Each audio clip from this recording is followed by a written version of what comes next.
이 세상은 급변하는 세상입니다. 제프 베이조스, 그 아마존 창시자죠. 그 사람이 사실 투자왕 워런 버핏보다 더 투자를 잘하는 사람입니다. 그 사람에게 물어봤습니다. 10년 후에 뭐가 변할 것 같습니까? 라고 물어보면서 어디에 투자하는 것이 좋은가라고 물어본 것입니다. 그때 제프 베이조스가 아주 유명한 말을 합니다. 10년 후에 뭐가 변할지를 생각하지 말고 10년 뒤에도 변하지 않을 것이 무엇인가를 생각하라. 거기에 투자하라 라고 합니다. 진짜 변하지 않는 것, 그것은 하나님의 말씀입니다. 우리가 주님을 붙잡는 것도 있지만 주님의 말씀이 우리에게 박혔을 때 그것은 흔들림이 없습니다. 우리가 주님을 붙잡는 신앙이 있거든요. 그것도 그 열정과 순수는 충분히 인정합니다. 근데 그것은 항상 불안합니다.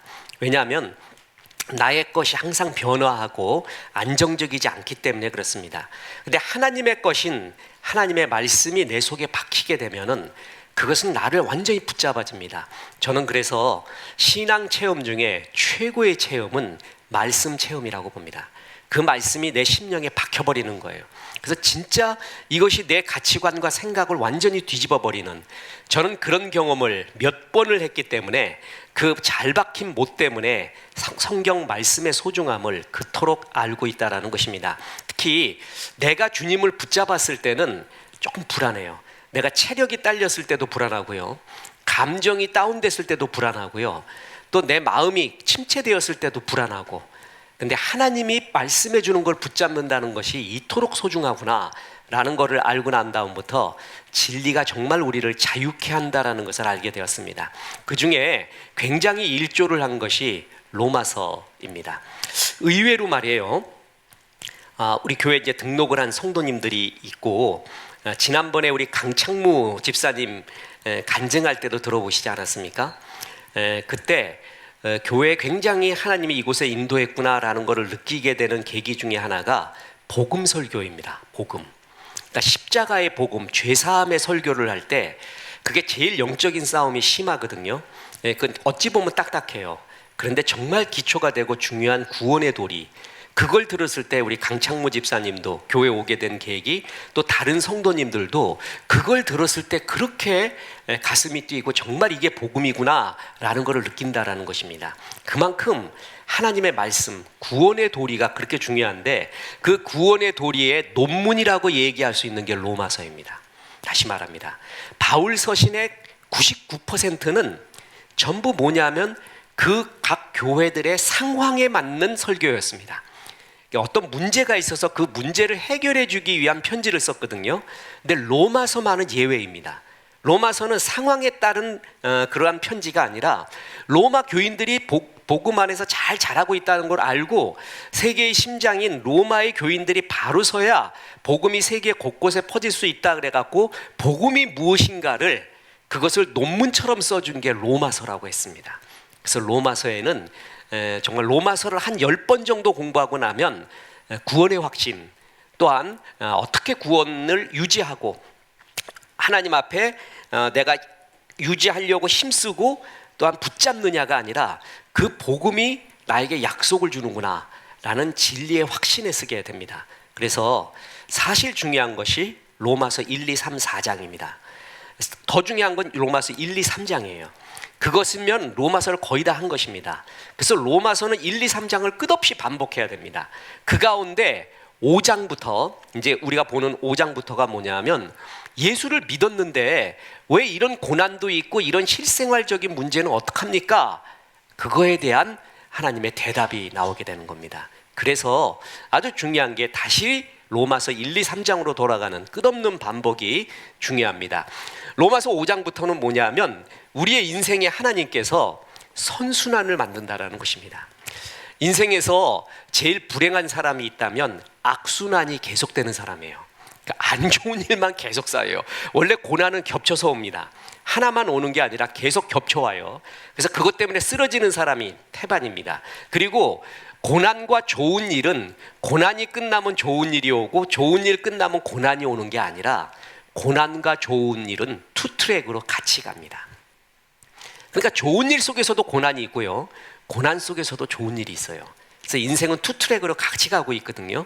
그 가운데 악순환만 계속되는 사람이 있어요. 그러니까 고난만 계속, 안 좋은 일만 계속. 그 악순환의 유명한 예가 있죠. 그 어린 왕자에서도 나오는데 맨날 술 먹어요, 이 사람이. 그래서 왜 그렇게 맨날 술을 드세요? 그랬더니 괴로워서 먹는데. 그래서 왜 괴로우세요? 그랬더니 술을 먹어서 괴롭대요. 그러면 또 다시 말합니다. 왜 술 먹으세요?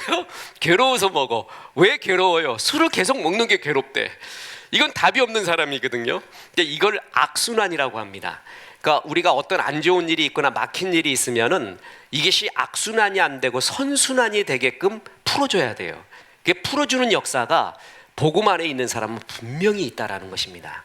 그걸 말해주면서 이제 실생활 속에서 우리에게 막힌 일 같은 것의 의미를 주님이 얘기해주고 있다라는 것입니다. 자, 그래서 우리가 5장 1절에서 5절 읽었죠. 다시 로마서 1장으로 가면 굿뉴스, 복음이 뭐냐면 굿뉴스예요. 좋은 소식이에요. 좋은 소식. 그런데 잘못 들으면 이게 나쁜 소식이 돼요. 그래서 우리를 더 괴롭게 해요.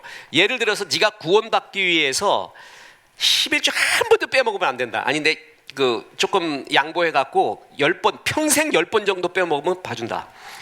주일 성수 절대 빼먹지 마라. 이런 헌신 빼먹지 마라. 또 이런 걸 지켜라, 적혀라, 이거 하지 말라는 거 지켜라. 그걸 다 해야 네가 구원 얻는다라고 하면은요, 그거는 굿뉴스가 아닙니다. 굿뉴스. 안 듣는 게 나아요. 안 듣는 게. 그렇게 할 수 없다는 걸 내가 아는 거죠. 굿뉴스라는 것은 정말 좋아요. 이럴 수가 있나 하고 좋은 소식이에요. 경상도 가면 제가 야구, 중고등학교 때 야구장 가갖고 하면은 그 경상도 사람들이 와갖고 이기잖아요. 중고등학교 봉황대기, 황금사자기 그런 개들이 꼭 부르는 노래가 있어요. 와 이리 좋노, 와 이리 좋노, 와 이리 좋노. 그리고 와 이리 좋노, 와 이리 좋노 계속 그러고 앉았어요. 진짜 왜 이렇게 좋아 이게? 그게 뭐냐면은 복음이에요. 복음. 너무 좋아서요. 자, 이 복음은 하나님의 능력이 나타난다. 근데 그 능력 중에서도 뭐냐면은 구원을 주시는 하나님의 능력이다. 이것은 아무도 못 줍니다. 이 구원만큼은 아무도 못 줘요. 저도 좋은 예술가, 문학가, 철학가들을 많이 합니다. 정말 그것을 심취하기도 하고 이들의 고민을 알거든요. 이들이 정말 천재예요. 부럽기도 하고요. 도저히 못 따라갈 것 같아서 기가 죽기도 합니다. 어떻게 이런 걸 느끼고 이렇게 알 수가 있을까? 그런데 아무리 그래도 그들의 사상이 구원을 줄 수 없습니다. 자기도 알아요. 그래서 자기도 구원을 얻기 위하여 자라투스트라는 오늘도 고민하고 있는 거예요.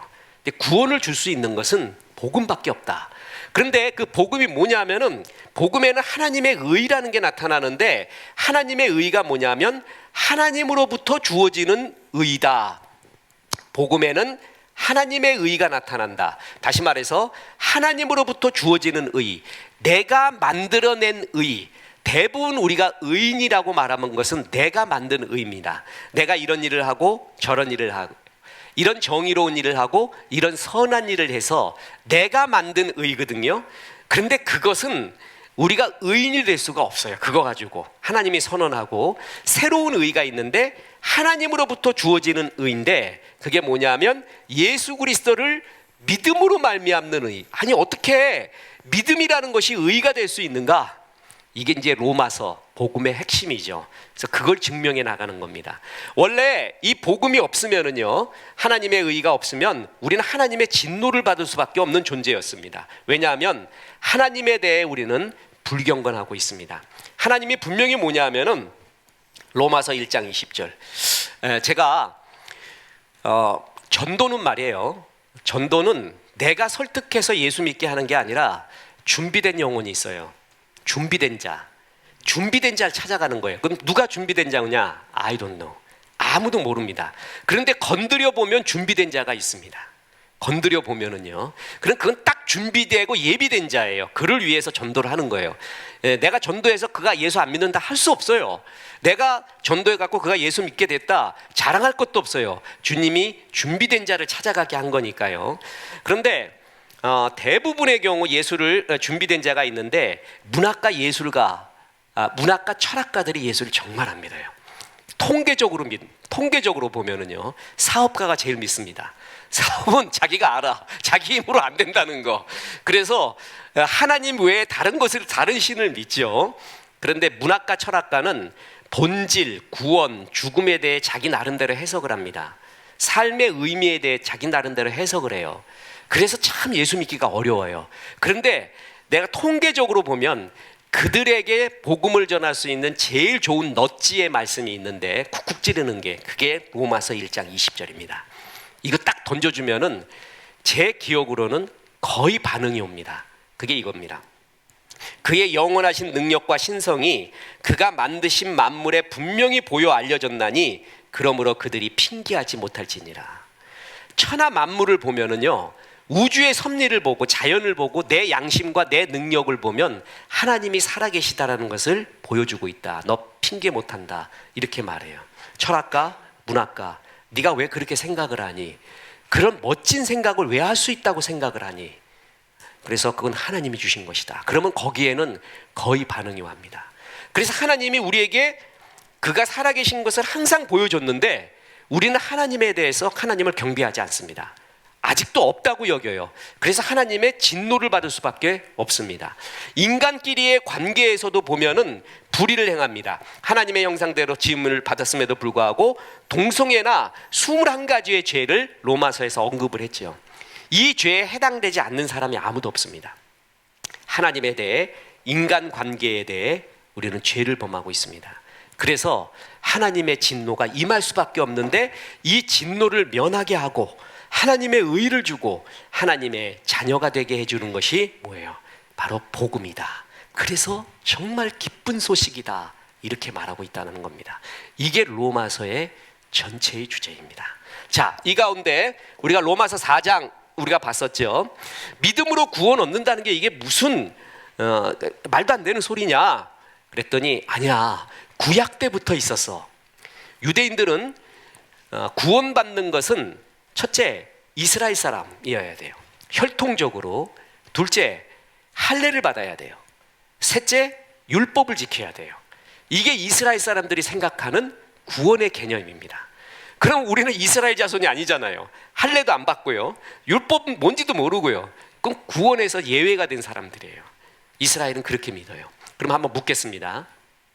여러분이 예수 믿기 전에, 아니 지나가는 사람한테요, 조금 생각도 하는 사람한테요, 아니 생각도 안 하는 사람한테 물어보세요. 천국과 지옥이 있다면 어떤 사람이 천국 가고 어떤 사람이 지옥 갑니까? 라고 물어보세요. 그러면 대개 무슨 대답이 오죠?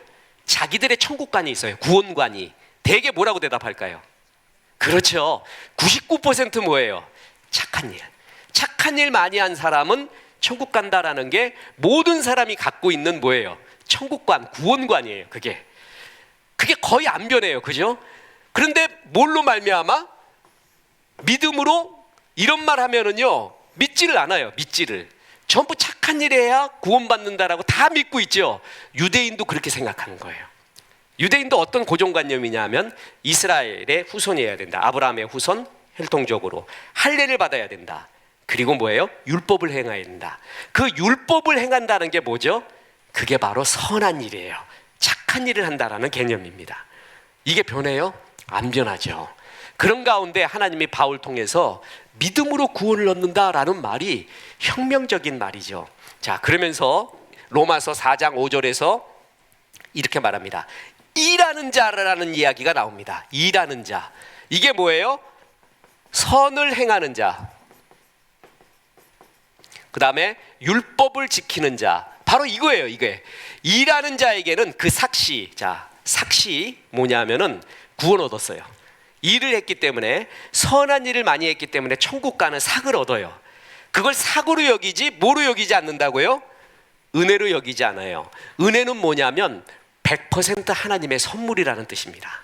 100% 하나님의 선물. 내가 일을 해서 구원을 얻었다면은 그것은 삭스로 여긴다는 거예요. 내가 잘해서 얻었다라고 여긴데, 여기지 아니하고 보수로 여기거니와 일을 아니했어요. 일을 아니하면은 천국에 갈 수 없죠. 구원받을 수 없죠. 착한 일 안 했으니까.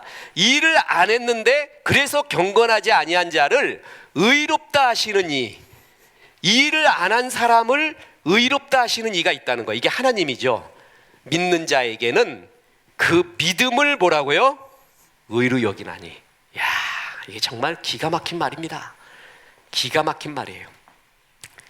제가 어렸을 때 중3 때, 중2 말 때 예수 영접하고 중3 채플, 학교 채플에서 복음을 듣는데 그때 목사님이 이 구절을 얘기했어요. 중학생 애들한테. 근데 그분이 조금 혀가 좀 짧으셔요. 목사님이. 그래서 일을 안 해갖고 일을 했는데, 일을 안 해갖고 기억나는 건 일을 안 해갖고 일을 했는데, 일을 안 해갖고 일을 했는데 그것만 계속 들렸어요. 그래서 왜 저런 일을 안 했는데 일을 한 것 같고, 일을 안 했는데 일을 한 것 같고 계속 이 말을 하는 거예요. 그래서 그냥 잊혀지지가 않아. 그게 이 구절이었어요. 나중에 보니까. 근데 그분도 흥분한 거예요. 그게. 근데 이제 가뜩이나 혀가 좀 짧고 말 더듬인데 흥분하니까 더 더듬는 거예요. 그분의 결론은 우리가 일을 안 했는데 일한 것처럼 여긴다 이거예요. 그 말을 하고 싶었던 거예요. 일을 안 했는데 일을 한 거고 계속 이 말을 하시는 거예요. 나중에 이걸 보고 정말 진리구나. 우리가 일을 안 했어요. 구원을 얻을 만한 일을 안 했어요. 그랬는데 그 일을 안 해서 경건하지 않는 우리를 의롭다 하시느니, 뭐 때문에? 예수를 믿어서 의롭다 하시느니. 그를 믿는 하나님에게는 그 하나님을 믿으면 그 뭐라고요? 믿음을 의로 여긴다. 이게 로마서 전체의 주제입니다. 그런데 그것이 지금 새로 나온 이야기가 아니라 아브라함, 다윗, 이스라엘 사람들이 최고로 여기는 그들 때부터 있었다. 아브라함을 봐라. 그는 율법을 받기 전에 의롭다함을 얻었다. 할례도 행하기 전에 의롭다함을 얻었다. 그러니까 뭐예요? 유대인이 생각하고 있는 세 가지의 구원의 조건, 아브라함의 후손이냐, 할례 받았느냐, 율법을 행했느냐 중에 두 가지가 해당 안 되죠. 일단. 그리고 아브라함은 자기가 아브라함 아니야. 자기가 아브라함이니까 그 혈통도 얘기할 필요도 없는 거고요. 그런데 그가 구원을 얻었다 이거예요. 의롭다함을 얻었다 이거예요. 그게 뭐냐면 로마서 4장 1절에서 3절에 그런즉 육신으로 우리 조상인 아브라함이 무엇을 얻었다 하였으리요? 만일 아브라함이 행위로서 의롭다 하심을 받았으면 자랑할 것이 있으려니와. 바로 이 얘기죠. 일에서 그 삭슬 은혜로 여기지 않고 보수로 여긴다 이거예요. 그거는 거니와 하나님 앞에서는 없느니라. 성경이 무엇을 말하느냐? 아브라함이 하나님을 믿음에 그것이 그에게 의로 여기심 바 되었느니라 라고 말하고 있지 않느냐. 이미 말하고 있지 않느냐. 그 믿음으로 의롭다함을 얻었다라는 것은 이미 율법을 받기 전에 모세 이야기죠. 아브라함 훨씬 후에 모세가 나와요. 그리고 할례도 그 후에 나와요. 그 전에 의롭다함을 얻었지 않느냐. 그럼 무엇으로 얻었을까? 율법도 할례도 아니라 뭐였다? 믿음으로 얻었다. 그 다음에 다윗도 그랬다. 일한 것이 없이 하나님께 의로 여기심을 받는 사람의 복. 지금 다 이 얘기를 하는 거죠. 다 이 얘기를 이미 하고 있는 거예요. 다윗이 자기의 죄를 사함받기 위해 어떤 일을 한 게 아니었다라는 것이죠. 그래서 일한 것이 없이 하나님께 의로 여기심을 받은 자의 복에 대해서 다윗이 말한 바 불법이 사함을 받고 죄가 가리워짐을 받는 사람들은 복이 있고 죄가 가리워졌다. 주님이 안 본다. 그게 은혜죠. 그게 은혜의 보좌라 그랬죠. 그 언약궤에는 우리의 죄와 그 죄를 용서하신 하나님의 은혜가 있습니다. 자, 우리 주일학교 성경 퀴즈에 꼭 나오는 거. 언약궤 안에 뭐가 있죠? 모세의 깨어진 돌판, 아론의 쌍난 지팡이, 만나. 이 세 가지는 하나님이 하나님의 백성에게 행한 은혜였습니다. 근데 그걸 거부한 인간의 죄가 거기에 다 있는 거죠. 그죠? 율법을 받았어요. 돌판 받으러 가는데 우상 숭배하고 있어서 모세 화가 나서 집어 던져버렸잖아. 그래서 깨진 돌판. 그리고 만나 줬고 만후 이것이 무엇이야 그렇게 좋아했다가 나중에 어떻게 돼요? 이게 뭐야? 안 먹는다고 딴 거 내놓으라고 불평하잖아요. 그리고 아론의 쌍난 지팡이는 뭐예요? 그냥 작대기예요. 아무것도 아닌 작대기, 생명이 잃어버린 작대기에 하나님께서 싹이 나게 하면서 하나님의 택한 종의 권위를 말한 거고, 그거를 대항했던 이스라엘의 죄가 거기에 있는 거 아니에요. 그 세 가지를 놓고 그걸 덮어버렸어요. 언약궤 안을 덮었어요. 그 덮은 뚜껑을 뭐라고요? 그거를 은혜의 보좌, 시은소, 라고 말하는 것이에요. 그거를 가리웠다라고 말하는 거예요. 가리웠다. 그 죄를 가리워버려요. 그래서 마귀는 자꾸 그걸 열어보려고 그래요. 열어봐서 네가 이렇게 나쁜 놈이라고 계속 말하면서 우리를 옥죄어 옵니다. 아무 힘이 없게 만들어버려요. 근데 하나님은 그걸 가려버린 거예요. 예수의 보혈의 피로. 은혜의 보좌. 은혜를 열어서는 안 됩니다. 그리고 그 속에 죄를 봐서는 안 됩니다. 그럼 우리는 살 존재가 아니에요. 다윗이 그걸 말하는 거예요. 그 불법을 가리움을 받았다. 사함을 받았다. 주께서 그 죄를 뭐라고요? 인정하지 않았다. 이게 복음이라는 거죠. 이게 복음이에요. 얼마나 기쁜 소식입니까? 그죠? 그런 사람이 복이 있다. 다윗도 이미 율법 얘기 전에 율법을 행한 것이 없이 이렇게 하나님이 내 죄를 사해줬다는 걸 말했지 않느냐. 이 이스라엘의 상징적인 아브라함과 다윗을 보면은 뭐라고요? 벌써 믿음으로 의를 얻는다라는 것이 이미 나오고 있었던 이야기다. 그 이야기를 합니다. 그래서 믿음으로 의를 얻은 사람은 과거, 현재, 미래 세 가지의 복이 있어요.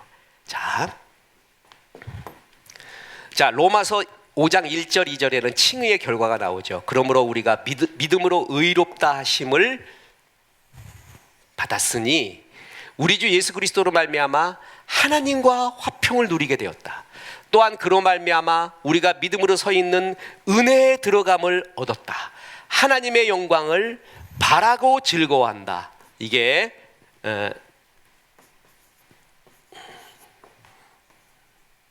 세 가지의 은혜라는 것입니다.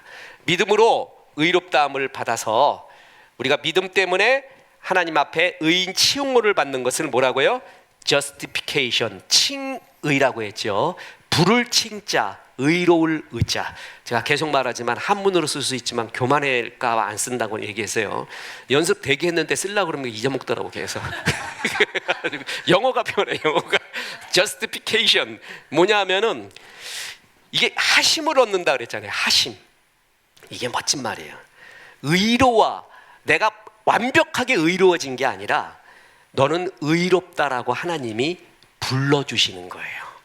의롭다 하심을 얻었다. 그래서 칭의라고 합니다. 그러면 진짜 그 말씀에 부끄럽지 않게 살아야 되죠. 그거를 sanctification, 성화라고 말합니다.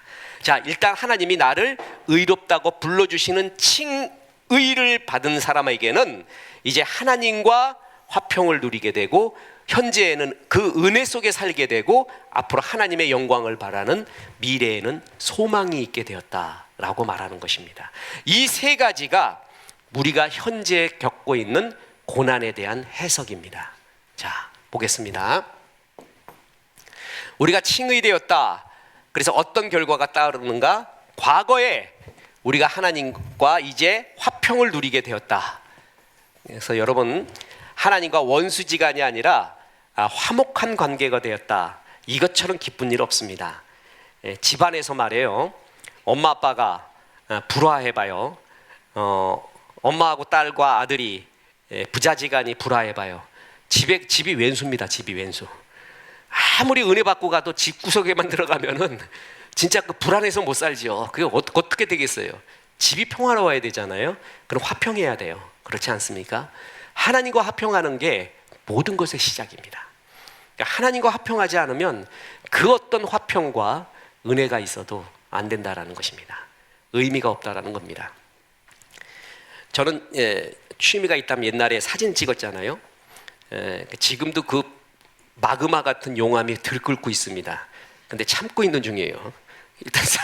일단 필름값은 안 들어서 너무 좋지만 진짜 시간이 없어요.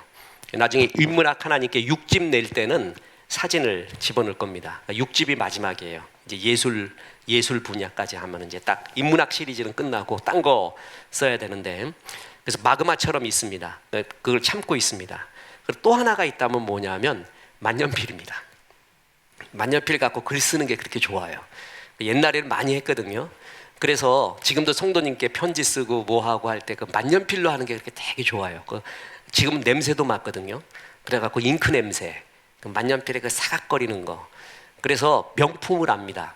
최대의 명품 세 가지가 있어요. 뭐냐면 몽블랑 149, 펠리칸 M800, 파카 51. 뭐 이 정도면 뭐 다 알잖아. 그건 지금 안 나와요. 옛날 거에서만 사요. 그래서 그런 팬 카페 같은 데 가서 이렇게 기웃거려요. 이놈들 어떻게 쓰나 뭐 하나 이렇게 봤는데 깜짝 놀랐어요. 파카 51이라는 만년필이 지금도 나오지만 옛날 게 더 명품이에요. 참 희한하죠. 옛날 게 명품이라서 구할 수가 없어요. 근데 그거를 그 시리즈를 다 갖고 있는 사람이 있어. 다. 딱 보니까 23가지예요. 그 시리즈를 세트로 다 가지고 있어요. 정말 구경만 해도 좋겠어. 한번 만져보면은. 근데 이 사람이 다 처분한대. 그걸 평생 모아왔는데 그걸 다 처분한다고 내놨어요. 그래서 뭐 얼마 이렇게 갖고 내놓자마자 그냥 사람들이 다 산다고 야단해.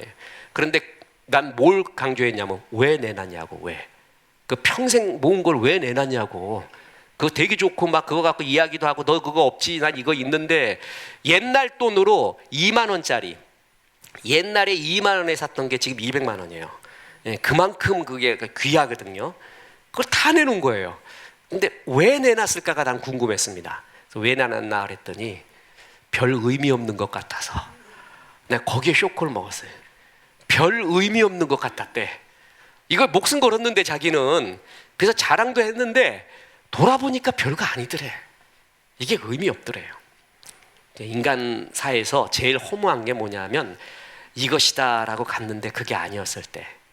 이산인가벼 했는데 그게 아닌데 저 산이 맞는가벼 했더니 그것 또 가봤는데 그것도 아닐 때. 그게 제일 힘든 거거든요. 의미 없는 거.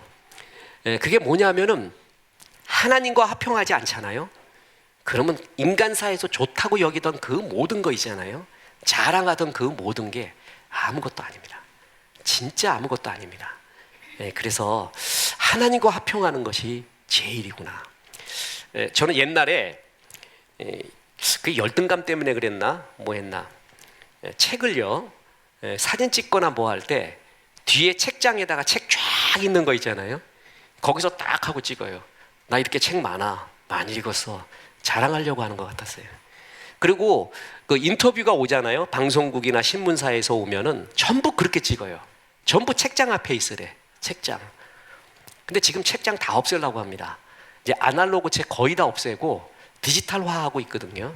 그럼 뒤에 휑한 빈 공간이라도 상관없습니다. 뭐냐면 그 책장 이렇게 앞에서 사진 찍는 거 별 의미 없다는 게 알아요. 그거 별거 아니에요. 별거 아니다라는 걸 안 다음부터 뭐냐면은 자유가 일어나요. 자유가 오기 시작해요. 이게 별거다라고 생각할 때 되게 조바심이 있어요. 근데 별거 아니다라고 알 때 그럼 제일 소중한 게 뭘까? 책으로서 제일 중요한 건 머릿속에 들어온 거야. 내가 머릿속에 들어오고 가슴에 들어온 게 제일 중요해. 그걸 알면은 자유가 생기기 시작해요. 인생에서 제일 중요한 게 뭐냐? 이렇게 모든 걸 없애버려요. 그래서 제일 소중한 게 뭐냐? 하나님과 화평해요. 하나님과 평화. 이것처럼 소중한 게 없습니다. 그런데 우리는 예수를 믿음으로 그걸 누렸다. 그리고 현재에는 하나님의 은혜 안에 있게 되었다. 이게 은혜가 랍비 조슈아의 표현에 의하면 왕실이라고까지 표현을 합니다. 그러니까 어느 곳에 가도 왜 그 어디나 하늘나라 어디 가서도 어떤 상황에 있어도 넌 하나님의 왕실에 들어간 느낌. 왕실 속에 있는 하나님의 은혜. 그걸 준다라는 거예요. 왕실 속에 있는 은혜. 여러분 비가 올 때 되게 좋은 건 커피 마실 때, 짜장면 먹을 때, 짬뽕 먹을 때, 순댓국 먹을 때. 그리고 또 하나는 뭐냐면 아늑한 차 속에 있을 때. 차 속에 딱 있어서 빗소리 딱 들으면서 이렇게 보면 기분 좋잖아요. 비가 와도 차 속에 있으면 참 기분이 좋아요. 후둑후둑 떨어지는 그 소리도 너무 좋고 말이에요. 그죠? 그게 어떤 비 오는 상황이라도 하나님의 왕실 속에 있으면 그 현실 속에서 주의 영광과 은혜가 있다. 이걸 너희에게 주겠다. 너는 인생에서 제일 중요한 하나님과의 화평을 이루었다. 그리고 어떤 상황에서도 현재 하나님의 왕실에 있는 포근함. 그게 은혜예요. 은혜 속에 있게 하겠다. 그리고 또 하나가 미래도 중요해요. 미래에는 하나님의 영광. 우리가 하나님의 영광을 바라고 즐거워하느니라. 우리에게 장차올 영광의 소망을 바라보고 기뻐할 수 있다. 그게 너무 좋습니다. 지금만 좋으면 뭐합니까? 나중에 허무하면은 그것처럼 괴로운 게 어디 있어요? 현실의 모든 것을 둔 사람, 그래서 그 엉뚱한 사람이라고 그랬죠. 엉덩이가 뚱뚱한 사람. 날아가지를 못해요. 여기만 달해요. 그 사람은 나이가 들수록 몸이 약해질수록 굉장히 불안해집니다. 왜냐하면 여기가 다라고 여기기 때문에. 이 뒤의 세계가 두려운 거예요. 내가 이제껏 쌓아놓은 게 너무 아깝기도 하고 두렵습니다. 미래가 없으면은요, 내일이 없으면 지금이 행복하지 절대 않습니다. 까르페 디엠, 현실을 즐겨라. 그것은 메멘토 모리, 죽음을 기억하라가 해결되지 않는 한 까르페 디엠은 절대 있을 수 없습니다. 근데 우리는 영광의 소망이 있대요. 우리가 이 가운데 살고 있는데 우리가 하나님의 일 지금부터 잘하고 의미 있는 삶을 살 때 우리의 장차 영광의 소망이 있다. 그래서 이 이야기 다음에 그 유명한 이 구절이 나옵니다. 우리가 환난 중에도 즐거워하라니. 이 즐거워한다라는 것이 소망이라는 뜻입니다. 원어가 소망이에요. 이는 환난은 인내를, 인내는 연단을, 연단은 소망을 이룬다 라는 뭐가 나오는 거예요? 이른바 선순환이 나옵니다. 악순환은 뭘까요? 환난은 피폐를, 피폐는 멸망을, 멸망은 죽음을 낳느니라. 이렇게 되겠죠. 그런데 하나님은 이런 환난 중에도 환난은 인내를 낳고, 인내는 연단을 낳고, 연단은 소망을 낳느니라. 이런 말을 하면서 그리스도인이 믿음으로 의롭다함을 얻은 그리스도인이 현실 속에서 받고 있는 환난의 의미를 이야기해 주고 있습니다. 자, 이것이 정말 가슴에 맺히기를 주 예수의 이름으로 축원합니다. 자, 그러면서 환난 가운데 즐거워할 수 있는 것, 그것은 하나님이 이 환난 속에서 선순환을 일으켜 준다. 그래서 고난당해도요, 믿음 없이 고난당하는 사람은 폐인이 됩니다. 제가 늦차 말하죠. 똑같은 풀을 먹어도 독사는 독을 만들어내고 소는 우유를 만들어냅니다. 똑같은 고난을 당해도 믿음이 없는 사람은 그걸 갖고 독을 만듭니다. 그런데 믿음이 있는 사람은 그걸로 우유를 만듭니다. 정말 그렇습니다. 정말 환난이라는 건 싫습니다. 근데 저도 그런 생각을 해봅니다.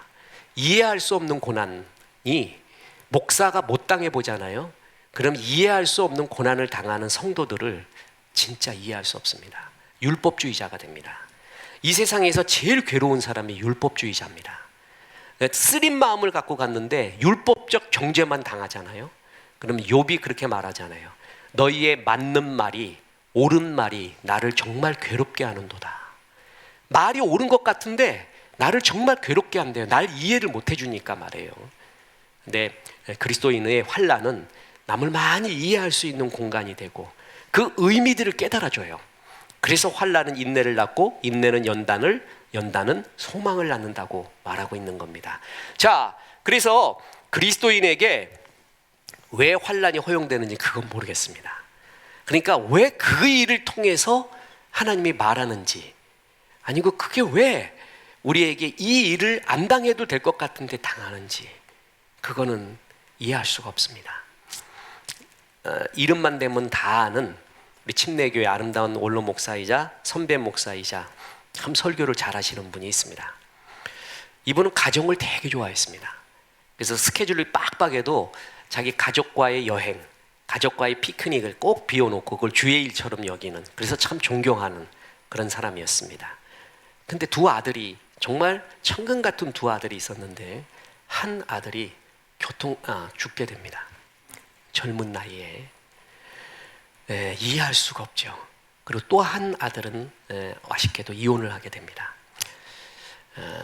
그렇게 가정을 소중히 여겼는데 그 사람이 무슨 죄가 있을까요? 그 죄에 대한 보응일까요? 이 환난은 설명할 수가 없습니다. 천국 가야 알 수가 있는 거예요. 그죠? 그때 그 황망함. 그래서 그분도 늘 말하는 게 왜 환난이 허용되는지 모르겠대요. 근데 한 가지 분명한 건 성경이 환난의 유익, 그것을 통해 하나님이 뭘 말하는가는 말하고, 환난의 이유는, 환난이 왜 이런 것들이 우리에게 이걸 통해 말하는지 모르겠다는 겁니다. 요번에 인문학 하나님께 4집 통해서 인터뷰를 귀장 출판사에서 했죠. 그때 그 사장님이 직접 인터뷰를 하면서 고난에 대해서 물어봐요. 고난이 왜 있습니까? 그 자기도 알고 싶은 거예요. 모든 목사에게 묻는데요. 난 그래서 지금 이 질문은 인문학 3집을 낼 때도 받은 질문입니다. 그때의 답과 똑같습니다. 고난의 이유를 정확하게 알기는 어렵습니다. 고난의 유익만 알 뿐입니다. 베드로 전서에 의하면 나옵니다. 고난의 이유가 세 가지. 하나는 죄를 범해 매를 맞는 고난, 또 하나가 애매한 고난, 또 하나가 예수를 택했기 때문에 받는 고난. 첫 번째 것과 두 번째 마지막 거는 이해가 됩니다. 근데 가운데 있는 거 MA, unjustly, 부당하게, 이해할 수 없게 애매한 고난이라는 게 있는데 이게 제일 어려운 고난입니다. 그건 설명할 길이 없습니다. 그리고 그 고난은 기도 많이 한다고 예배 잘 드린다고 신실한다고 다 하는 것도 아닙니다. 예를 들어 욥 같은 경우는 그의 부당한 고난 속에서도 그 이유를 모르고 죽습니다. 이유를 끝까지 몰라요. 우리는 그 이유를 끝까지 모르고 죽을 수도 있습니다. 저도 고난을 당했고 그 고난 당하고 있는 사람들 앞에서는 눈물만 나올 뿐입니다. 기도할 뿐입니다. 이해할 수 없는 최고의 신비가 고난입니다. 하늘을 두루마리 삼고 바다를 먹물 삼아도 쓸 수 없는 게 하나님의 사랑이고, 또 하나가 있다면 고난입니다. 그거에 대해서는 쓸 길이 없습니다. 그랬더니 그 사장님이 가만히 듣고 계시더니 나중에 하나 부탁을 한대요. 그래서 뭐냐면 고난에 대한 책을 하나 좀 써달래요. 그래서 지금 인문학 쓰기 전에 고난에 대해 써야 되고 빵세에 대해서 써야 되고 지금 두 개를 먼저 끝내야 될 판입니다. 꼭 고난에 대해서는 써달래요. 고난에 대해서는 정말 그 이야기를 중심으로 해서 좀 쓰자. 그만큼 많다는 것이죠. 그 왜 환난 당하는가? 목사도 모르겠습니다. 솔직히 잘 모르겠습니다. 특히 선한 사람이 왜 저런 고난을 당하는가? 전 모르겠습니다. 우리가 계속 기도하고 있는, 우리가 다 알고 있기 때문에 유선영 집사의 딸 진아, 걔 지금 대학 1학년이에요. 외동딸 딸내미 대학 1학년. 대학 1학년의 그 꽃다운 나이 아시죠? 그 피어나는 꽃이에요. 순수 그 자체. 캠퍼스에서 낭만과 웃음과 노래를 불러야 될 그 나이에 왜 암이 걸리냐고요.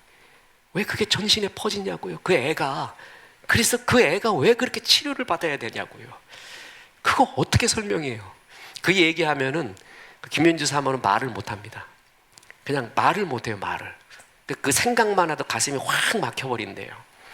이런 거 쉽게 얘기해서는 안 돼요. 그죠? 쉽게 얘기할 수 없어요. 그런데 그리스도인에게 이런 게 있다라는 것입니다. 왠지는 모르겠습니다. 그런데 그 가운데도 하나님이 있다. 하나님이 너희를 인도한다. 그 얘기를 해주는 거예요. 자,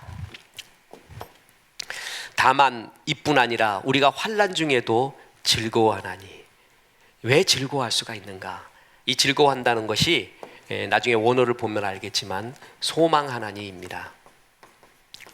우리에게 소망이 있다니, 이것은 하나님이 분명히 선순환으로 인도해 줄 것이다 라는 것을 크게 믿는 것입니다.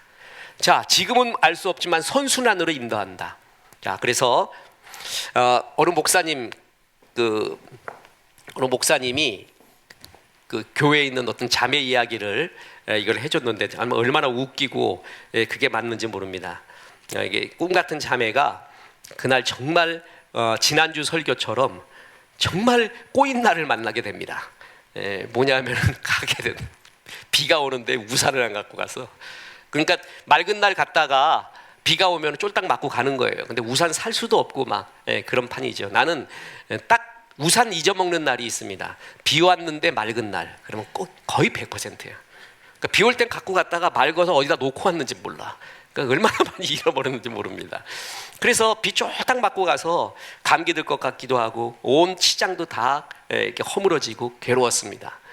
그런데 게다가 자동차가 오네. 그 자동차가 지나가다가 흙탕물 튀기는 거 아시죠? 쫙 자동차야 뭔 죄야. 자기도 조심해서 갔는데 거기 물이 고여 있으니까 어쩔 수가 없잖아요. 그래서 흙탕물을 다 집어친 거예요. 입에도 들어가고 얼굴에도 다 튀고 자동차는 멀리 떠나버리고. 이런 날 여러분 맞아봤습니까? 이 아가씨가, 이 자매가 그런 날을 맞아서 정말 오늘 이른바 꼬인 날이구나, 재수없는 날이구나 이래갖고 비참해서 교회 근처를 가게 됐어요. 근데 놀라운 일이 일어났습니다. 가는데 웬 건장한 사내 하나가 우산을 쓰고 거기에 있었던 거예요. 그 안내하던 청년이었어요. 안내하던.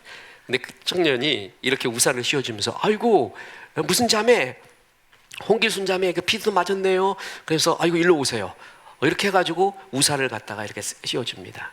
이 자매가 평소에 흠모하던 청년이었는데 그게 딱 써준 거예요.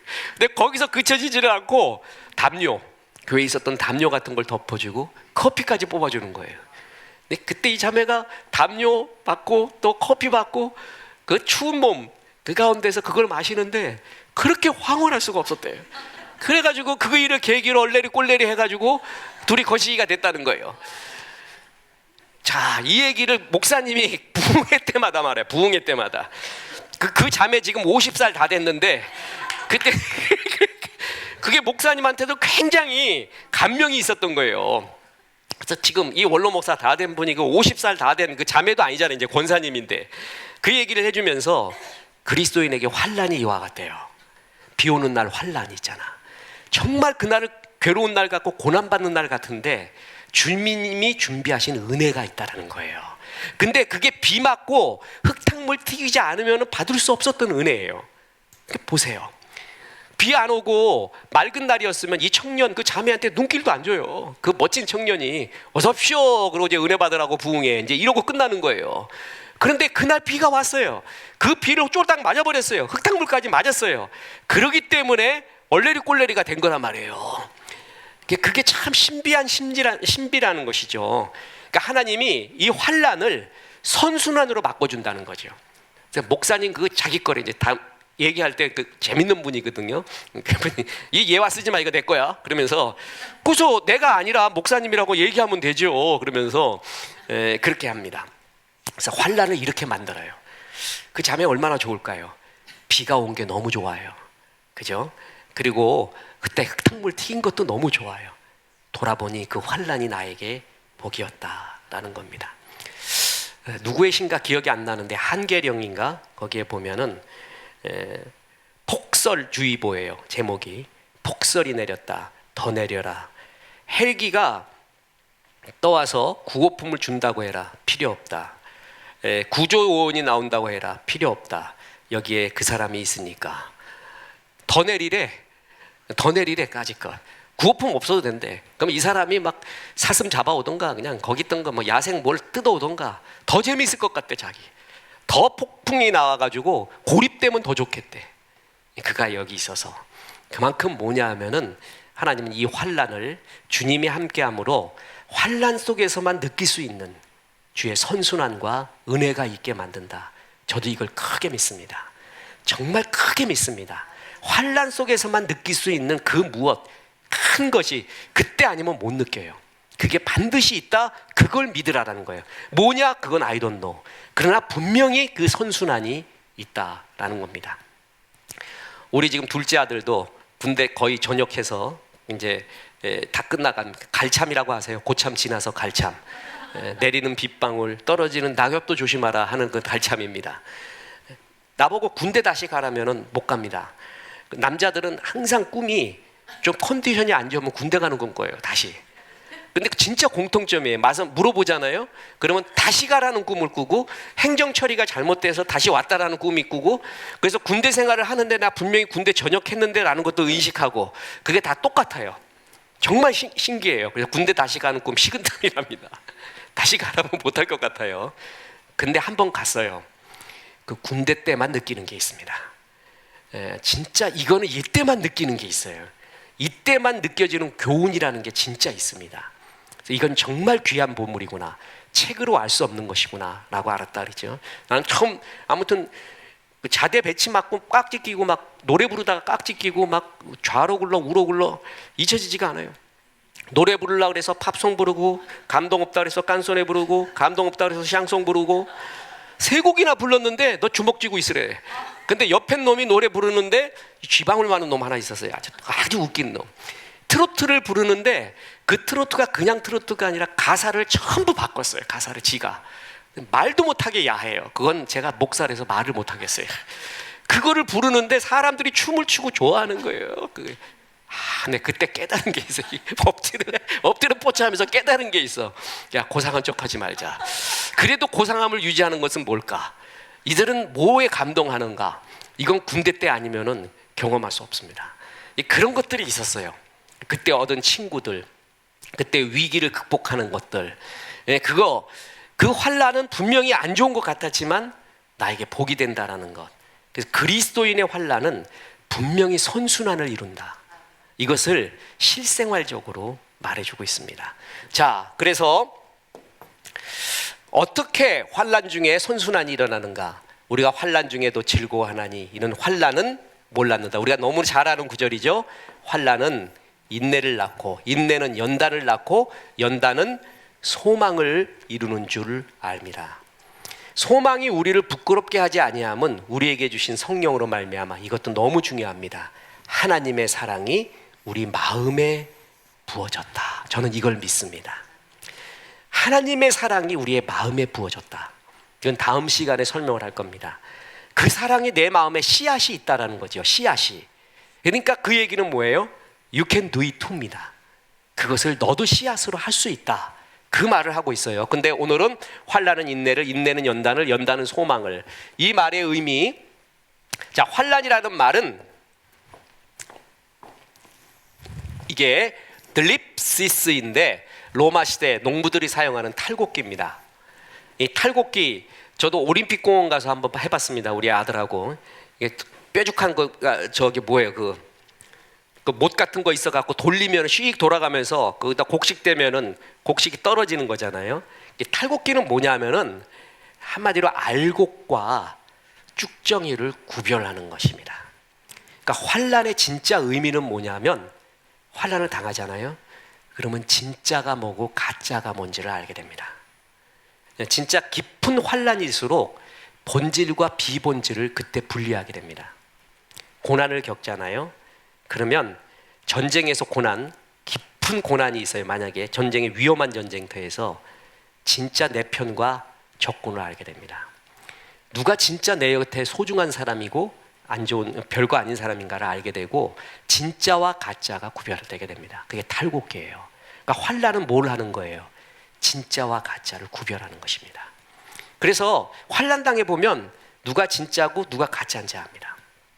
그리고 내 속에 있는 본질과 비본질이 뭔지를 환난 속에서 알게 됩니다. 나는 그 파카 50일 그 사람 꼭 지금 그래서 보냈습니다. 제가 이걸 보냈어요. 이메일을. 당신 한번 좀 보고 싶다고. 파카도 좀 구경도 하고 싶고 얘기도 하고 싶고. 왜냐하면은 왠지 모르게 전도해야 될 대상 같아요.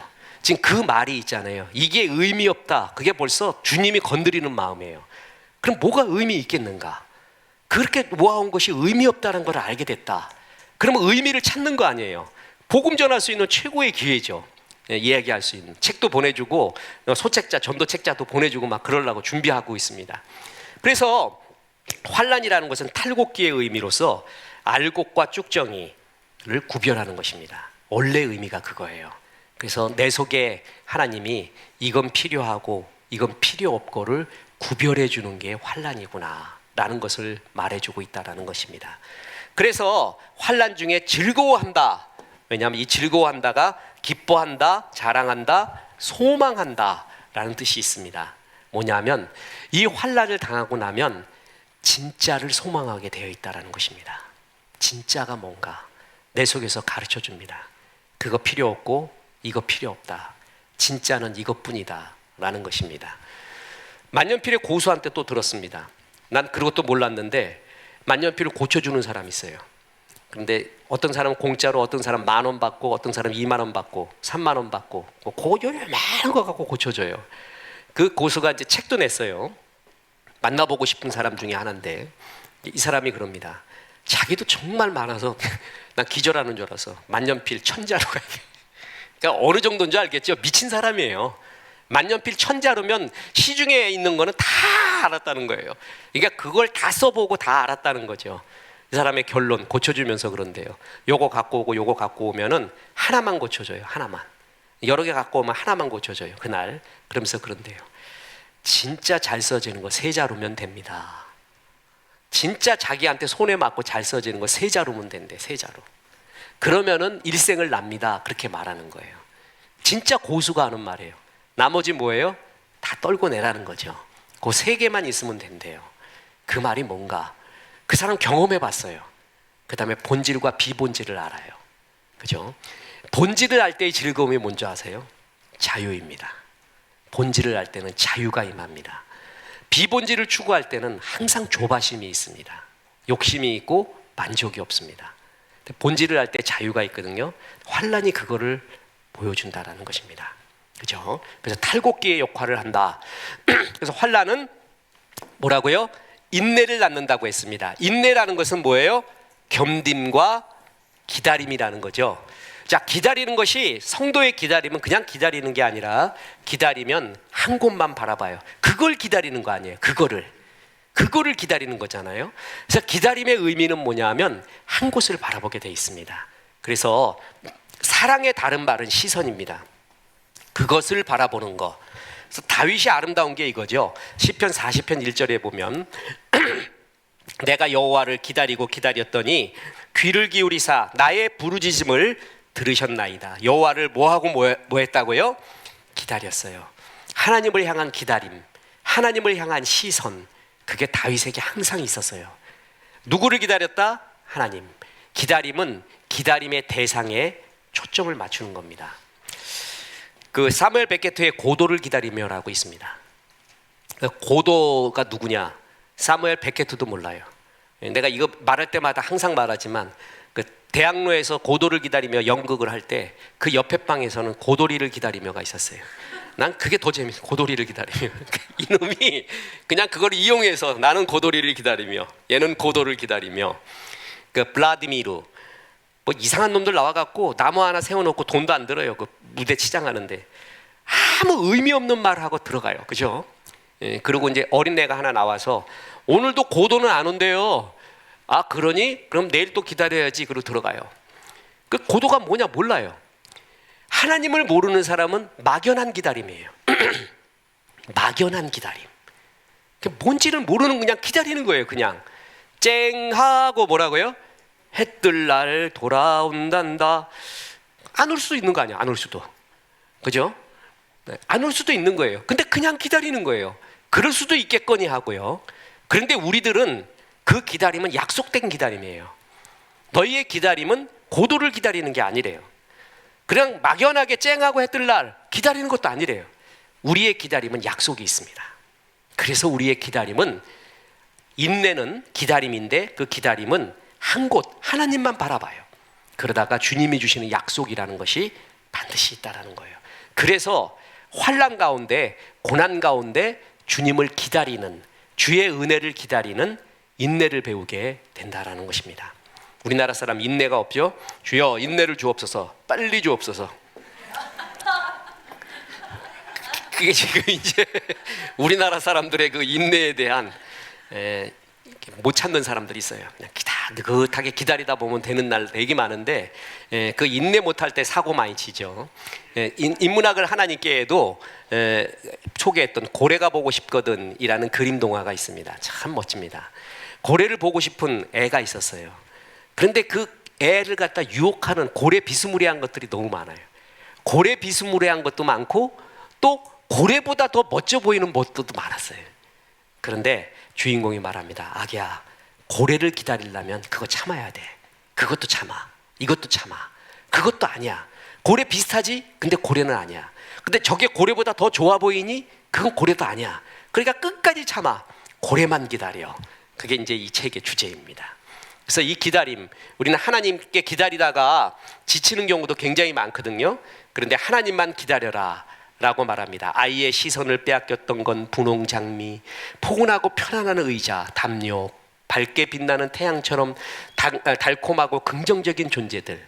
그러나 고래를 보고 싶거든 이 유혹들을 물리치고 집중해야 됩니다. 인내가 뭐냐? 바로 이렇게 하나님께 시선을 맞추어가는 훈련입니다. 그래서 야고보서 1장 2절 3절에 보면 내 형제들아 너희가 여러 가지 시험을 당하거든 온전히 기쁘게 여기라. 지금 비슷하죠? 그러면서 너희 믿음의 시련이, 환난이 뭘 만들어낸다? 똑같은 말 하잖아요. 야고보서에도 인내. 고난 속에 주님만 바라보는 훈련한다. 내가 주의 은혜 아니면 안 됩니다. 이거는 고난당하는 사람이 공통적으로 말하고 있습니다. 주의 은혜 아니면 안 됩니다. 이 고백이 참 아름다운 고백입니다. 주님의 은혜만 기다립니다 라고 하고 있습니다. 우리에게 이거는 정말 주의 은혜 아니면 안 됩니다 라는 요소가 있다는 것은 복이입니다. 나머지는 전부 내 카드로 다 하려고 그러죠. 그런데 그것이 있다는 것이 우리를 겸손하게 하고 주님 앞에 매달리게 합니다. 그래서 주님만 기다리는 훈련, 주님을 바라보는 훈련을 하게 된다.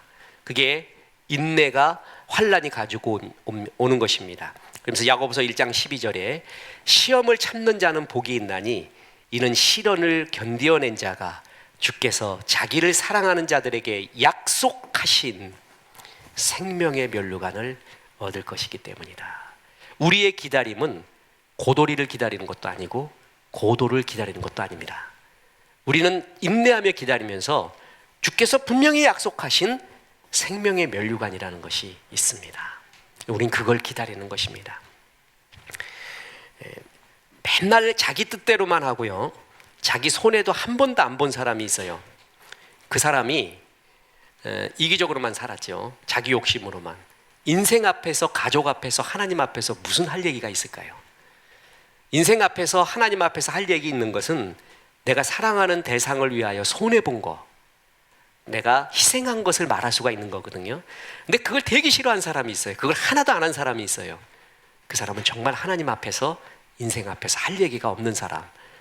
성도는 그걸 아는 사람이에요. 우리의 인생의 결산의 날이 있다는 것, 끝나는 날이 있다는 것, 그때 내가 어떻게 쓸 것인가. 그래서 지금 참자. 지금은 이건 기다리는 거다. 주님 바라보고 주님 앞에 손해보자. 이것을 천국을 바라보는 사람은 지금을 견뎌냅니다. 그러니까 천국에 소망이 없는 사람이 지금을 못 견뎌요. 지금만 있는 것 같아요. 지금만 있는 것 같아요. 그 사람이 항상 이기적입니다. 향기가 없습니다. 근데 우리는 환난 중에 주님의 천국 소망, 기다리면은 반드시 약속한 하나님의 생명의 면류관이 있다. 우리는 이걸 믿습니다. 그렇기 때문에 기다릴 수 있고 부당한 것도 참을 수가 있고, 이런 것이 환난 속에서 그리스도인이 누리는 복이다. 인내를 한다. 인내 못하면은 잔꾀부리죠. 그래서 인내 못했던 아브라함이 하갈에게서 아이들을 낳죠. 그게 누구였습니까? 이스마엘. 그게 지금 평생 이스라엘의 저간이에요.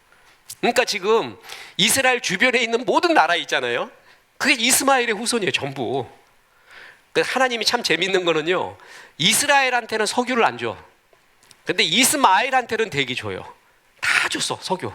풍요로움을 다 줬어요. 이스라엘은 돌짝밭만 있어요. 그런데도 지금 이스라엘이 전 세계를 지배하고 있지 않습니까? 그건 정말 대단한 나라죠. 정말 대단해요. 어찌됐든 이스라엘의 철천지 원수가 된 그 상황은 아브라함이 참지를 못한 거예요. 인내하지 못한 거예요. 하나님이 이렇게 이삭 주겠다는데 인내하지 못하고 하갈에게서 이스마엘 난 것이 지금 이렇게 계속 불행의 씨앗으로 된 겁니다. 모세가 참지를 못해요. 인내하지 못하고 혈기를 부려버려요. 그래서 반석을 2번 치죠. 그것 때문에 뭐가 됩니까? 가나안으로 못 들어갑니다. 자, 인내를 해야 됩니다. 인내 못할 때 이렇게 하나님 앞에서 생명의 면류관이 아닌 이러한 징계를 받게 되는 것입니다. 자, 인내는 또 뭘 낳는다고요? 연단을.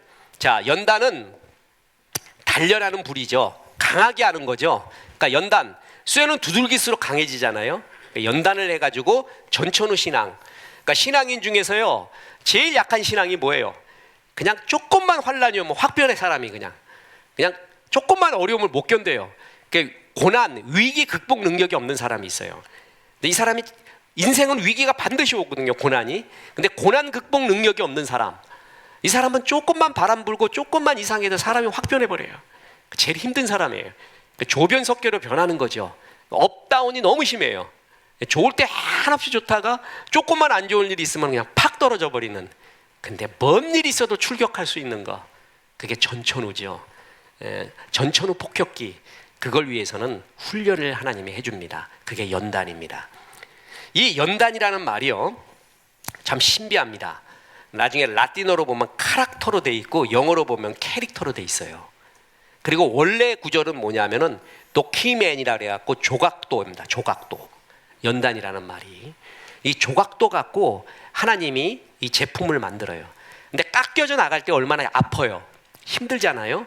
소리 지르지만 그게 다 깎여 나간 다음에는 어떻게 돼요? 작품이 되는 거예요. 작품.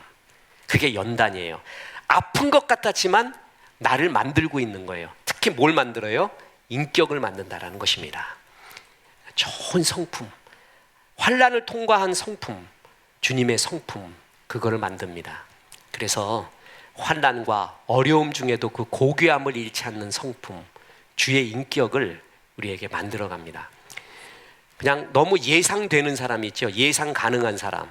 어려움이 왔다 분명히 화낼 거다. 어려움이 왔다 분명히 신경질 낸다. 분명히 뒤집어진다. 그 예상이 안 빗나가는 사람. 그 성품이 만들어지지 않은 거예요. 근데 어려움이 왔다 괜찮아. 잘할 수 있을 거야. 어느 날 그렇게 변해요. 그것도 하나님의 뜻이 있을 거야. 벌써 그 성품이 만들어진 사람이 있잖아요. 그 사람은 정말 아름다워요. 연단통에 조각칼을 통해 하나님이 우리의 성품, 어떤 경우를 만나도 고귀함과 은혜를 유지하는 성품을 만들어 간다는 것입니다. 그게 참 멋진 것이죠. 그 고귀함, 그게 바로 연단의 역할이라고 합니다. 왜 나를 어깨를 접으세요? 왜 발을 꺾으세요? 왜 목은 이렇게 또 삐뚤음하게 만드세요? 알고 보니까 그걸로 종이 비행기를 만들고 있는 중이었습니다. 접히고 꺾일 때 아파요. 근데 그것이 있어야 날아갑니다. 안 그러면 그냥 A4 중입니다. 날아가기를 원해요. 그러기 위해서는 도키맨, 주님의 조각도가 필요합니다. 깎아내는 것이 정말 필요합니다. 그걸 통해서 역사를 일으킵니다. 안 믿겠지만 저도 초등학교 때 이런 조각, 특히 바느질 같은 거 되게 잘했습니다. 그래서 가정생활에 내가 아무것도 내세울 게 없었던 애였어요. 그때 줄반장 한번 했었습니다. 그런데 이제 가정 시간에 이렇게 바느질을 하는데 내가 제일 잘했어요. 제일 잘해갖고 선생님이 얘 거 한번 보래. 그래갖고 내가 딱 이렇게 해줬어요. 좋다고. 그랬더니 여자애들도 남자애들도 속으로 이렇게 병신 저거. 그때 당시에 그 어떤 뭐라 그럴까요? 그때 당시에 문화로서는 그 남자가 그런 거 타냐 너 그걸 자랑할 거냐 이거예요. 난 되게 자랑스러웠는데 이거 딱 폈는데 특히 남자애들이 이런 병신아 엉성한 게 답이다 임마. 그런데 난 예술같이 해버렸어. 조각을 할 때 호마이카 갖고 조각을 만드는 게 있었어요. 그때 내가 알고 있었던 게 있었어요. 뭐냐면 어린 나이인데도 조각칼이 좋아야 돼요. 조각칼. 그래서 문방구에서 사는 조각칼 말고 전문점에서 사는 조각칼을 구했습니다. 엄마한테 귀엽고 쫄라가지고. 그래서 그 조각칼을 했더니 정말 잘 들어요. 그게 정말 마음먹은 대로 되지 이 문방구에서 산 걸 하면 손 다치고 야단 나버립니다. 그래갖고 잘 다듬었어요. 그래갖고 그 조각 가지고 선생님이 맨날 내 조각 갖고 이렇게 해야 된대. 이렇게. 좋았습니다. 그때 깎여 나가는 호마이카. 근데 깎는 사람 입장은 되게 재밌어요. 그 깎이는 그 싹 깎아 나갈 때 그 기분이 있잖아요. 깎이지 않으면은 작품이 안 나와요. 거친 내 인생은, 거친 내 인격은 작품이 안 나와요. 근데 그건 이상하게 고난 통해서 만들어가요. 사람을 만들어가요. 은혜의 사람, 사람을 이해할 수 있는 사람. 그리고 이 고난도 견딜 수 힘을 주는 고난 가운데도 성품이 아름다운 그 고난, 성품 이거를 만들어가고 있다라는 것이죠. 그래서 그리스도인의 고난은 이런 작품이다. 연단을 만들어서 하나님의 인격을 만든다. 그래서 영어 성경에 보면 연단이라는 단어가 캐릭터, 시험에 합격돼서 통과된 아름다운 성품을 만들고 있다는 거예요. 연단이. 그래서 어떤 사람 계속 말하지만 달 보고 늑대는 맨날 울부짖습니다. 근데 이태백은 시를 짓습니다. 고난당하면 어떤 사람 독해져요. 아주 악해져요. 자기만 알아요. 근데 어떤 사람은 은혜의 폭이 넓어져요. 참 이렇게 넉넉한 사람, 사람들을 이해하는 그런 사람이 있습니다. 그게 하나님이 고난을 통해 이웃이 들어오는 공간을 나에게 만드는 거죠. 율법적인 사람 제일 힘듭니다. 늘 정죄하는 사람, 그 사람 앞에 가서는 아무 말도 하기 싫어요. 정말 힘들어요. 그 탁구를 치다가요, 항상 조심하는 게 뭐냐면 이 사람들이 꼭 맥주 내기를 해요. 맥주 내기. 그럼 그때는 막 피를 튀어요. 막 싸우고 그래요. 막 이거 아웃이잖아, 아니야. 그러면 이제 또 가서 목사가 정죄를 해줘야 돼요. 다시 해라 그러고 노게임 그래갖고 하고 탁구 칠 때 그 막 신나나 봐요. 그러고 그럼 나는 갈 수가 없잖아요. 그죠? 그러면 이때 사람들이 성도를 어떻게 여기는가를 딱 봅니다. 예, 저는 딱 볼 때 그때 거기에 집사님, 권사님도 있는데 다 한잔 하러 가요. 예, 목사는 그럴 수 없잖아요. 그죠? 다 숨기고 있어, 자기가. 그렇다는 거를. 자기가 이제 교회에서 직분 맡고 있다는 걸 다 숨기고 거기서 주님을 부인하고 있습니다. 탁구 치면서. 예? 예, 그러면서 하고 있는데 내가 그것도 안 먹는다. 그럴 때 이 사람들이 날 어려워하지 않을까?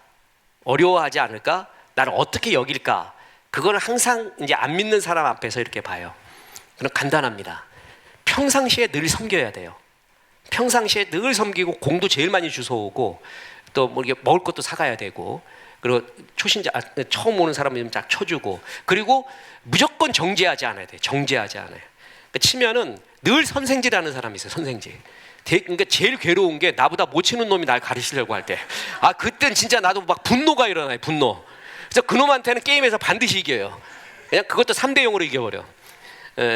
아무 말을 못하게. 아니 나보다 못하면서도 이렇게 하면 안 되고 내가 뜻이 있어서 하는 건데 내가 그 생각이 있어서 하는 건데 예를 들어 백핸드를 이렇게 칠 수도 있는데 이게 치키타라 그래서 이렇게도 치는 게 있거든요.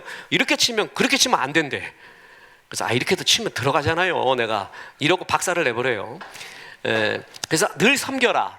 늘 섬기고 절대 이렇게 우위에 있는 모습을 보이지 마라. 그래서 항상 낮은 자의 자세로 그러면은 편하게 말해요. 맥주 먹으러 가는데 목사님 오세요. 축도를 해주셔야죠. 그래. 아 그런가? 이러면서 격 없이 얘기해 주는 게 너무 좋아요. 격 없이. 축도해 주래. 그래서 내가 하면은 술 기운 다 떨어질 텐데 아 그러면 안 된대. 이게 술은 취하려고 먹는 건데 그러면서 아주 편하게 말을 해줘요. 자, 내가 만약에 율법주의자로 이걸 먹으면 안 되지부터 시작을 해서 근엄한 자세로 있었으면 사람들은 나한테 말도 안 할 거예요. 그래서 그 비성도들한테 그걸 배워요. 이때 어떻게 처신해야 된다. 어떻게 해야 된다. 그래서 철저하게 섬기자. 이때 빛과 소금의 역할을 할 수 있다. 그러면서 이제 USB도 주고 책도 주고 다 자기 아내가 믿어. 아내가 날 아는 사람도 있어. 그럼 사인 받아오래요. 그냥 사인 받아가고 그럼 우리 저 사장님도 잘 믿으세요. 얼마나 좋은데. 그러니까 자기는 이게 술 좋아하고 주일날 놀기 좋아해 갖고 안 된대. 그럼 그냥 가서 교회 가서 조세요. 교회 가서 놀고 이게 우스갯소리해요. 전도는 자연스러워야 돼요. 그래서 그런 법을 알아요. 율법주의적인 것을 벗어나도 충분히 대화가 된다. 충분히 은혜가 되는 그게 있다라는 것을 이때 이런 것을 배우게 됩니다. 율법주의자한테는 참 힘듭니다. 이 거룩한 채 한 사람한테는 목사인 내가 가도 숨이 막혀요. 내가 그런 사람들이 있거든요. 내가 가도 숨이 막혀 죽겠어. 저게 아닌데 나는 기도원 가서도 맨날 잘 안 들리는데 걔는 맨날 듣고 왔대. 맨날 주의 음성 듣는데 무서워 죽겠어요. 그래갖고 아주 맨날 듣는데 맨날 나 진짜 그거 듣고 싶어갖고 환장하는데 정말 그래갖고 겁나 죽겠어요. 그래서 조심하자. 항상 이거 하나님 내세워서 경건을 자기의 유익의 재료로 쓰면 안 된다. 그래서 이 환난 속에 내 인격이 이런 이웃이 들어오는 고운 성품으로 변화간다라는 것입니다. 뿐만 아닙니다. 그래서 환난은 원래 아래에 머물다라는 또 뜻이 있어갖고 기름을 짜는 거예요. 아주까리 또 감람류 기름 짜듯이. 그래서 나에게 진짜를 나오게 하는 거예요. 진짜 본질이 나오게 하는 역할을 환난이 한다. 그래서 연단은 또 뭘 이룬다? 소망을 이룬다라는 것입니다. 자, 고난당해요.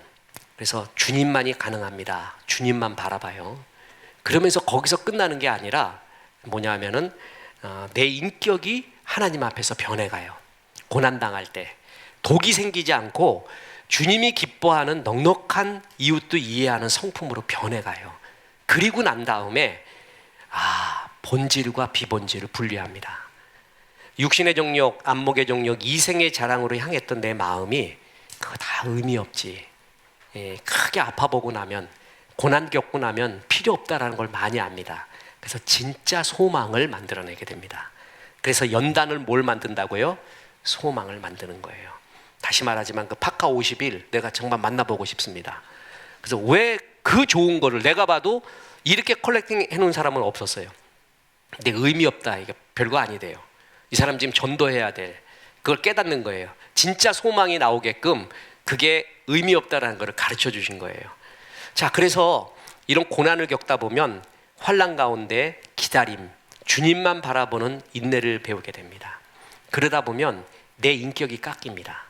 그래서 주님의 조각도로 내 성품이 언제 어떤 경우를 당해도 평안을 유지할 수 있는, 그리고 주의 일을 할 수 있는 하나님의 넉넉한 성품, 이웃이 들어오는 성품으로 변해갑니다. 그리고 또 하나, 그런 가운데 진짜 필요한 일과 필요 없는 일, 본질과 비본질이 분리가 됩니다.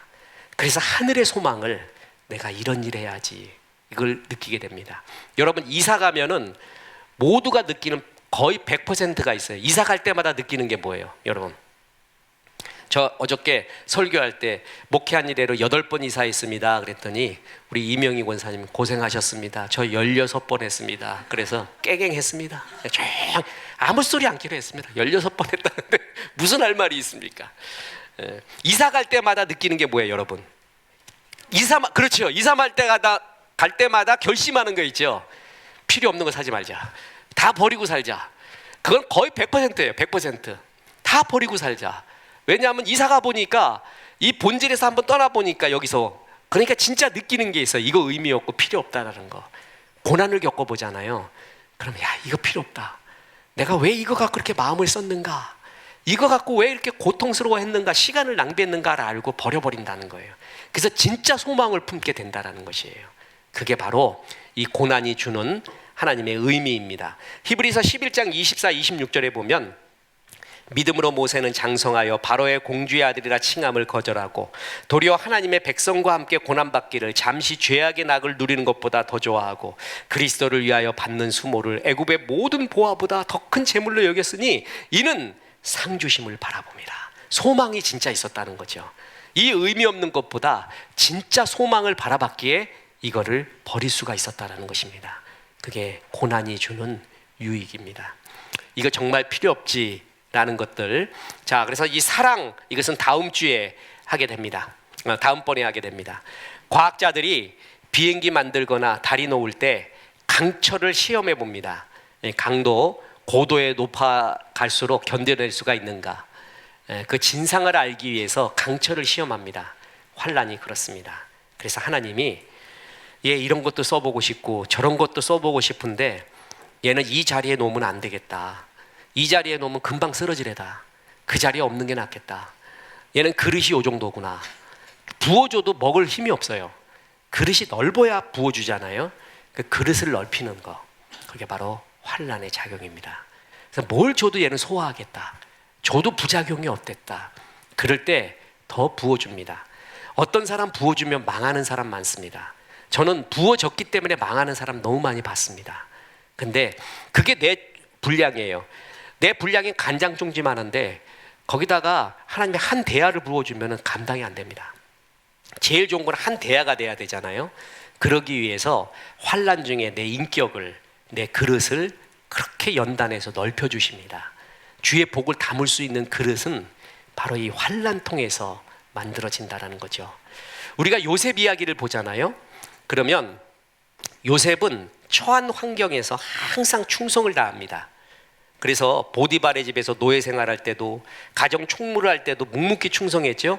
애굽 2인자의 집이니까 되게 큰 규모예요. 뭐 서너 명, 10명 있는 정도가 아니죠. 애굽 당시 최고의 나라의 2인자면은요, 그 집은 어마어마한 규모였어요. 거기서 총무 역할을 하죠. 감옥에 들어갔습니다. 장관들을 만났죠. 술 맡은 관원, 떡 맡은 관원. 그들과 함께 있어서 왕궁의 법도가 뭔지, 국가 차원의 큰 일을 또 배웁니다. 그게 우리가 보기에는 요셉은 고난당하고 있어요. 그죠? 노예 생활하고 감옥까지 들어가고. 근데 하나님의 입장에 봐서는 그게 훈련이었다라는 것입니다. 그게 훈련이었습니다. 그래서 요셉이 30살 때 애굽의 총리 대신이 되거든요. 그때 애굽의 총리 대신으로서 연수를 받거나 어떤 훈련을 받을 필요가 없었습니다.